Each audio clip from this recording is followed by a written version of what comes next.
कि लोकतंत्र के जो दो पहिए हैं, एक सत्ता पक्ष है, एक विपक्ष है, दोनों मिलकर के उत्तर प्रदेश की 25 करोड़ जनता के सर्वांगीण विकास के कार्यों को भी एक नई ऊंचाई तक पहुंचा करके नए भारत का, नया उत्तर प्रदेश बनाने में अपना योगदान दे सकते हैं। और यह संदेश उत्तर प्रदेश की कोटि कोटि जनमानस के बीच में एक बहुत सकारात्मक संदेश देता है।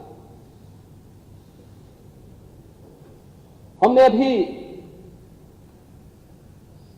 मार्च प्रथम सप्ताह तक चुनाव के दौरान देखा, एक दूसरे पर आरोप प्रत्यारोप, आक्षेप और बयानबाजियों का जो दौर चलता रहा, हर दल अपने अनुसार करता था। लेकिन एक चीज है जो हम देश के अंदर भी देखते हैं, उत्तर प्रदेश के अंदर भी देखते हैं, जनता कभी नकारात्मकता को स्वीकार नहीं करती, कभी नहीं। नकारात्मकता के लिए उसके हृदय में कोई स्थान है ही नहीं। जो सकारात्मक होगा, जो प्रगतिशील होगा, जो लोक कल्याण का कारक होगा, जनता उसी को अंगीकार करती है। जो नकारात्मक होगा, हमारे समाज ने, हमारे देश ने कभी भी नकारात्मकता को कभी भी कोई महत्व नहीं दिया। नकारात्मकता जीवन में कभी प्रगति नहीं कर सकती है। सकारात्मकता से ही हम न केवल प्रगति के मार्ग को आगे बढ़ा सकते हैं, बल्कि सकारात्मकता के भाव से ही लोक कल्याण का मार्ग भी प्रशस्त कर सकते हैं। और आज जब देश की अपेक्षाएं उत्तर प्रदेश जैसे राज्य से हो, हर एक क्षेत्र में हो, दुनिया जब अपने द्वंद्व में उलझी हुई हो, उन स्थितियों में भारत से जो अपेक्षाएं हैं, भारत उस प्रकार की अपेक्षाएं उत्तर प्रदेश से रखता है और उत्तर प्रदेश को उन अपेक्षाओं पर खरा उतरने के लिए अपने आप को तैयार करना है। और लोकतांत्रिक व्यवस्था में जब सत्ता पक्ष और विपक्ष मिलकर के एक साथ मिलकर के इस अभियान का सहभागी बनता है, तो एक और एक दो नहीं होता, बल्कि वह मिलकर के 11 की ताकत बनकर के मजबूती के साथ लोकतंत्र की इस व्यवस्था को न केवल पुष्ट करता है, बल्कि इसे और भी मजबूती के साथ आगे बढ़ाने का कार्य करता है। आपके पास अनुभव भी है, आप लोकप्रिय नेता भी रहे, और क्योंकि उस शहर से आप आते हैं जिस शहर ने न जाने कितनी ऊंचाई तक कारोबार होते देखा है, वो ऐसा शहर एक समय पर मैनचेस्टर ऑफ इंडिया कहा जाता था, उस शहर से आप आए हैं। और मुझे उम्मीद है कि जब कभी भी हम लोग सवाल उठाएंगे, आप अपनी ड्यूटी निभाते हुए, क्योंकि बहुत बड़ी जिम्मेदारी स्पीकर की ड्यूटी है, जिम्मेदारी बड़ी है, क्योंकि उन्हें हम सदस्यों के राइट्स को प्रोटेक्ट भी करना है। कई बार ऐसा होगा कि जहां हमें आपकी जरूरत पड़ेगी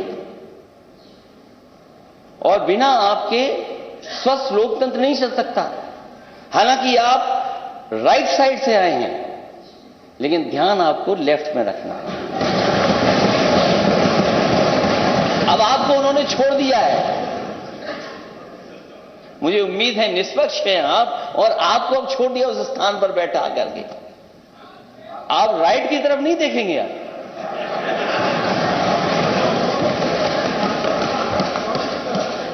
आप केवल लेफ्ट की तरफ देखिए।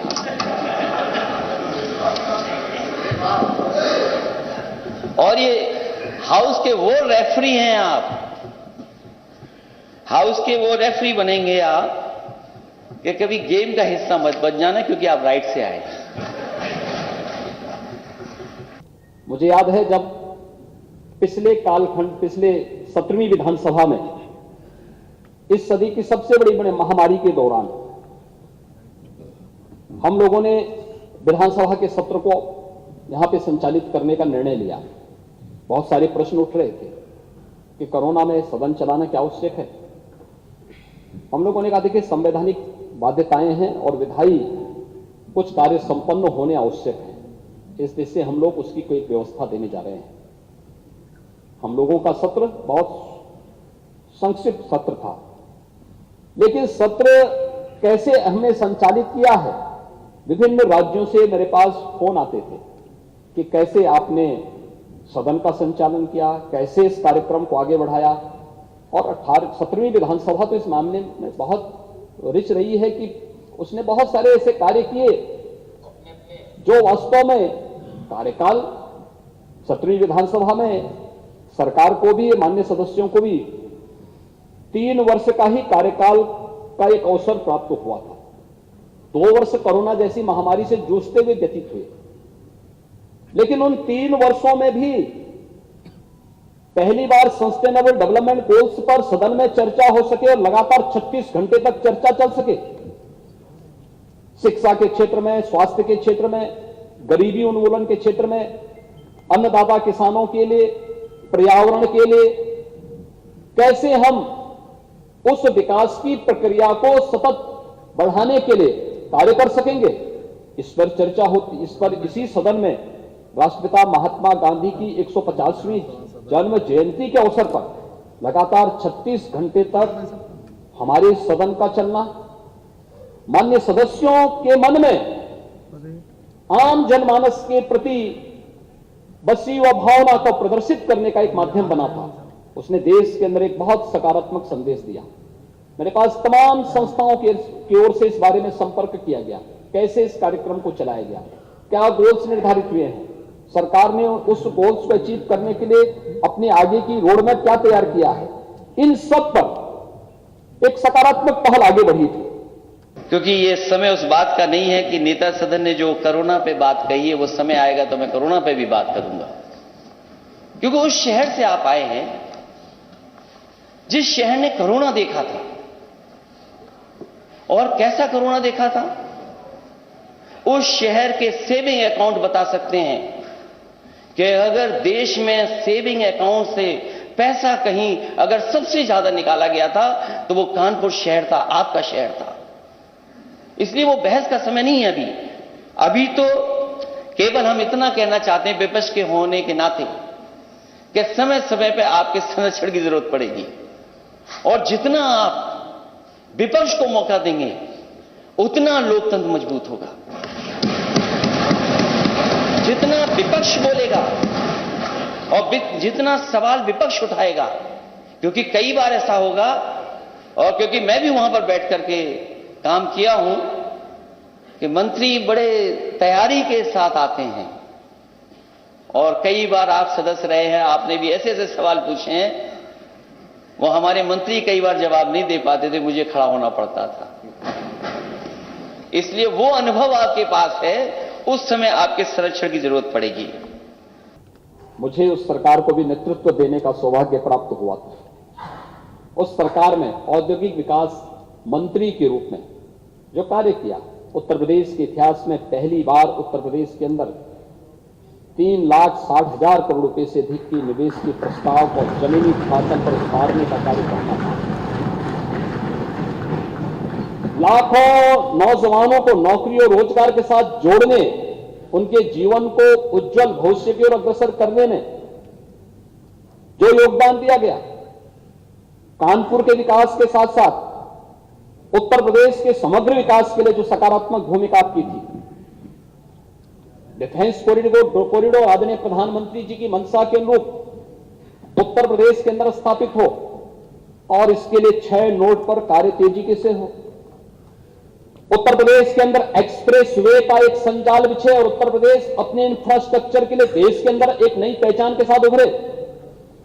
ये भी उत्तर प्रदेश ने औद्योगिक विकास मंत्री के रूप में जब आपने इस पद को सुशोभित किया, ये सभी कार्य उत्तर प्रदेश की जनमानस ने होते हुए देखे हैं, और स्वाभाविक रूप से आपने मेरी टीम के एक महत्वपूर्ण स्तंभ के रूप में कार्य करते हुए इन कार्यक्रमों को आगे बढ़ाने का कार्य किया। आज आप उत्तर प्रदेश विधानसभा के अध्यक्ष के रूप में आपका यहां पर सर्वसम्मति से चयन हुआ है, मैं इसके लिए आपको हृदय से अभिनंदन करता हूं, आपको हृदय से बधाई देता हूं और अपनी शुभकामनाएं भी देता हूं। ये जो एक्सप्रेसवे की बात नेता सदन कह रहे थे, मैं यकीन से अध्यक्ष जी कह सकता हूं, अगर मैं विदेश नहीं गया होता तो शायद देश का सबसे अच्छा एक्सप्रेसवे नहीं बना पाता,